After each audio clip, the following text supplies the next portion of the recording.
সাহারি খান আপনারা? হ্যাঁ, খান না? খান কে কে দেখি তো?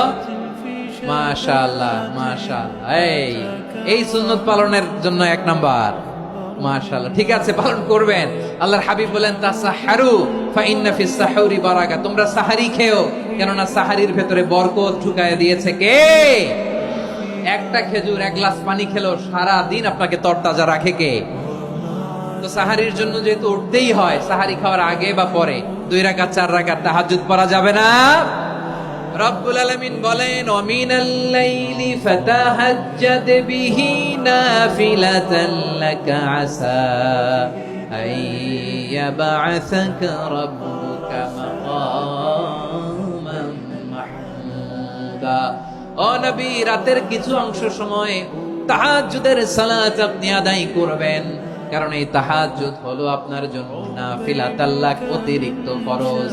আপনাকে মাকামে মাহমুদে অধিষ্ঠিত করবে কে? এজন্য যারা সম্মানিত হতে চান, সম্মানের আসনে যেতে চান, তাদের জন্য তাহাজ্জুদ অবধারিত।